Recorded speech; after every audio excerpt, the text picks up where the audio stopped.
Hi guys, welcome back. I am Little Nuts, the little in little chaos, and today we're going to be talking about the promo pre-release cards.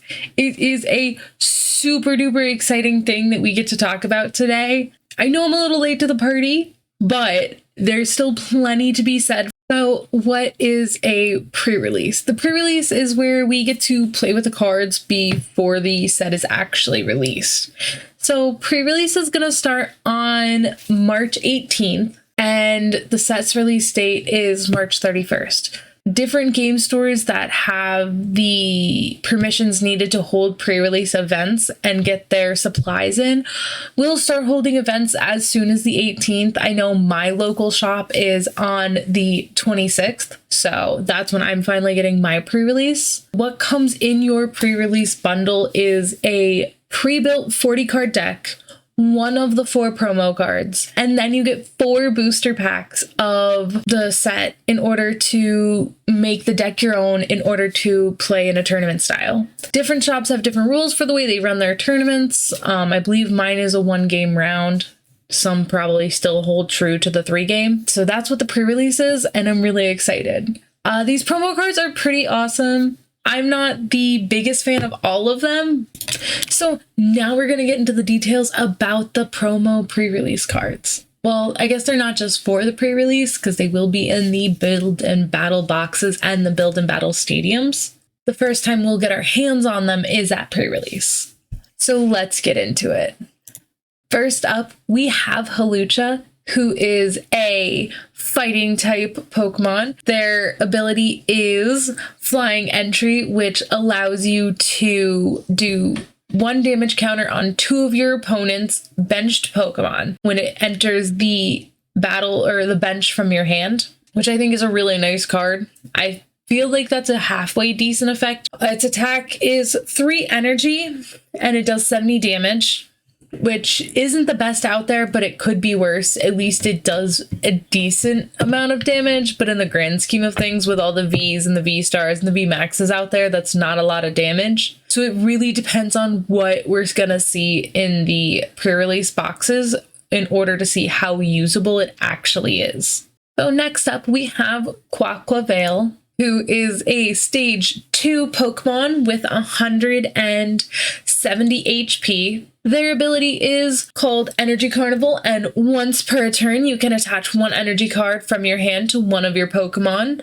I feel like that's not a half bad ability, considering energy is always a good thing to be able to attach. So I feel like Hydro Kick only doing 140 damage isn't horrible, and it's better than Palmot, who's we're going to talk about next, but it's still, I feel like it's lacking, but maybe it's because we're so used to seeing all the V-Star Vs and V-Maxes out there that do kind of big numbers or have better effects to their attacks. I'm not sure about that one. But regardless, Quaquaval is a pretty cool art card, and its ability is really helpful if you're trying to build something else up. So next we are going to be talking about Palmot, who I just mentioned. They are a stage 2 Pokemon with 130 HP, and their ability is Electrogenesis. See, that one I just can't say. But once per turn, you search your deck for a basic lightning energy card and you attach it to this Pokemon.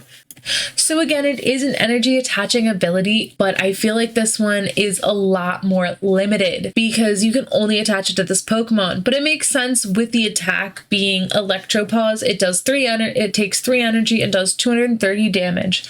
That is a very nice damage number, especially with the Vs out there, because it can take out a lot of basic V cards. It can't take out a lot of the V maxes and V stars, but it still does a pretty nice chunk of damage. But the downside to it is you have to discard all the energy. So it is one of those, you do this, but you do that too. That is a good and a bad thing depending on the kind of deck you have built. But at least it has no retreat cost, so you could attack and hope that they can't get you back, because with 130 HP, it could very easily get knocked out. And then last but not least, I finally figured out how to say this one's name, which I'm very, very proud of. We have Revavroom, who is a stage 1 Pokemon, not a stage 2, so we have that going for it. It has 140 HP, which is more than Pawmot, who's at 130. And its ability is you must discard an energy card to use it, but once during your turn, you may draw cards until you have 6 in your hand. So it's kind of like a Crobat, but you gotta get rid of an energy card. So again, if you have a lot of energy in your deck so that you can use that ability or abilities like it, then you're in the clear. Or if you have energy retrieval, cards like that. Its damage, or its attack, is 4 energy, so it's higher than any of the other ones, but it does 90 damage. You flip a coin. If heads, this attack does 90 more. So it can do up to 180 damage, but again, it's a chance. It's a game of chance. So it's a good card. I like the ability because it does give you that really nice draw power as long as you have can handle getting rid of the energy cards to use it. So overall, I'm not really going out of my way for any of these cards. They are really cool promo cards. I really like the art on all of them. I'm really digging the silver border cards for sure. I think it's going to definitely make all of the cards look a lot cleaner. Which one of the starters do you guys want? Let me know down in the comments. I'm curious because I don't really know which one I want. It's kind of a hard choice. I was pretty set on Halucha, but then I did a little more looking into them. So thank you guys so much for watching this far in the video. And if you're still around, then I have some super exciting news for you. I am starting a new segment called What's That PokeFact? And I'm going to talk about random Pokemon facts that have been a thing throughout the entire adventure. So today's fact is that Pikachu was actually not supposed to be the original mascot. It was originally going to be Clefairy. And why, you ask? I'm not really sure why they all loved Clefairy. No one really ever came to a consensus why they picked Clefairy.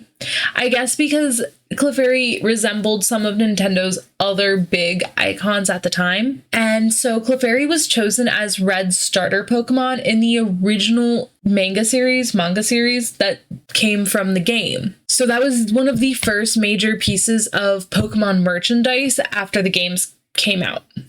So Clefairy was sadly compromised as the mascot because of how raunchy the nature of the early Pokemon mangas were. And so as they were looking for other mascots, they started to realize that Pikachu had begun to gain popularity. Because I guess the nature of people is that we're all very curious and we want to find those hidden things. So in the first couple games, Pikachu was not an easy Pokemon to find. He was kind of like a myth, and there were certain places later in the game where he was more likely to be seen. And so his popularity started before he was even the official mascot, just because he was hard to find. He was so different, and I guess he was a little chunkier back then too. There's the PokeFact of the day.